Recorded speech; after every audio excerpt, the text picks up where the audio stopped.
Game 1 went the way of Paul Muller. See both in the top 8 of our leaderboard here. And looks like we're in the middle of a storm turn. Let's keep it going. So Baral's in play. Here's Metamorphose. It's the 4th spell of the turn, and we're going to make 2 mana. It's like a Path to Exile in response. Get right to the good stuff. Oh, yeah. None of that. None of them set up turns. And currently we're walking in on a turn where Muller's investment so far is pretty low. The Baral, you can cast it or not. Metamorphose replaces itself, it resolves. So this could just be a test turn. This could be a turn that goes off through the removal spell. This turn right now, yeah, we have, it looks like Baral spell 1, Metamorphose spell 2, Snapcast, with Metamorphose attack, Snapcaster is spell 3, Path the Baral is spell 4. Yep. And post-sideboard, there's a little bit of song and dance. If Paul's going for Empty the Warrens, if Nikolich has boarded in some kind of answer to that. Engineered Explosives is a card available on the sideboard. Looks like he's not packing any Static Casters. Maybe left in a main deck sweeper effect. And we will see Empty the Warrens. That's going to be 10 goblins from Paul Muller. That's a lot of goblins. Ben have a Staticaster. Yeah, it would have to be Engineered Explosives or a main deck 4-mana sweeper for his 75. Please make your way to your seats again. Players will be 12:30 standard challenge, your 4th and final round areas. All right, back over to Nikolich. Okay, yeah, you're right. He doesn't have, there's no Staticaster. Another interesting question mark. They're pretty mana intensive. I don't know if he would have them. It'd be surprising, but he has the sideboard Lyra Dawnbringer and Baneslayer Angel. Those do a really good job of racing. Sure, yeah, you just put them here and then you ignore the goblins. It would be a... The texture of most of the games makes them way too dicey. I would be surprised to see that. I was saying it would be a really interesting take. It's not outright terrible. Yes. I'd be surprised. It is certifiably fine. Yeah. Nikolich lining up here. Looks like he's looking at a Celestial Colonnade. He could try to race. Okay. Ash pushes it on in there for 4. Paul down to 11. Now, if Ben has something like Lightning Helix in hand, you think this could work? It's certainly possible. And he has the mana left over. He could be casting this at the end step. That would put Muller down to 8. And currently, the Goblins, they're a 2-turn clock, but any additional life would change that. 3 certainly would.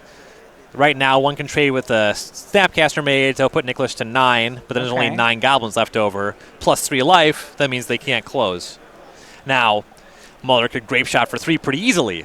Right. He has a 5-card hand. Looks like it. Yeah, that's not hard to Grape Shot for 3 from there. That's the hardest part, right? Paul got 5 goblins, but he didn't burn his hand to do it. It was, Baral, Metamorphose. Okay, that's a cantrip. Yeah, some of the spells were Nikolich's spells, exactly. Yeah.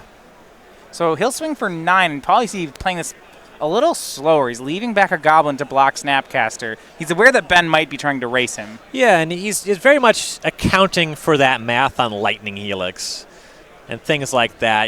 This Snapcaster Mage coming across could be a contributor. Even just like another removal spell, a Path to Exile and a Goblin. That's going to push back this clock. Nikolich does offer the trade, though. So he'll drop to 10. Would be surprised to see Muller go for anything on this turn. Plan likely to attack for a lot next turn. If there's still a game, then he can start trying to Grape Shot. I don't know if he had one before, but Nikolich did just pick up a Lightning Helix. It's dicey. His hand's kind of forced on attacking with the Colonnade again this turn because, that Helix was the draw. It means he didn't draw a sweeper of any kind. So Paul will drop to 7, and then he's going to gifts here. I'm concerned. Yeah. Nikolich, you'd like to have a Dispel here. I think he does have it, though. Okay, Dispel works, and actually it doesn't matter. Well, it might matter which turn he fires off the Lightning Helix on. Now he doesn't have the 3 life to work with. Right. Yeah, so this taps him off of that. He knocks Paul to 7. He'll have lethal with Colonnade plus Helix next turn. The question is there a next turn? He's going to be at 1 already. Here's Peer Through Depths from Paul. Any Grape Shot. Yeah. That's a Grape Shot. I see. That would be any Grape Shot. That's indeed a Grape Shot. And the problem is you can't even Path to save damage. Any spell that Ben plays to save damage adds a Storm to the Grape Shot. Right. And if that's the case, that's going to be a 2-0 for Paul Muller. Yeah, the only outcome that works here, and looks like this is not even live on the deck list, but it wouldn't be live from play patterns either. Would be an attack for 9, the Grape Shot for 1, and then Spell Snare. But that's not what you're going to see. He has Nikolich to 1. I mean, in that sense, you just fire off a ritual before Grape Shotting, exactly. and that's what Paul's going to do. Yep. Pyretic, and that's a really smart play from Paul. Yes. To just say, like, hey, I'm respecting Spell Snare out of your deck. Yeah, I have you at 1, but I'll Grape Shot you for 2. Right. Very heads up by Paul. I wouldn't expect him to not play around that. He's been around a few for a while. Oh, I hope we just keep storming. Let's do as much as we can. Yeah. Well, I have this bingo square of storm count to 8, which I really need to check off right now. I see. Oh. Grape Shot. Paul Muller, 2-0 winner over Ben Nikolich. Yeah, and that is an interesting element of the matchup that I'm glad that we saw play out. It was the empty the warrants problem. It's not great against some of your cards. It's the kind of combo finish where it doesn't win the turn that you go off. It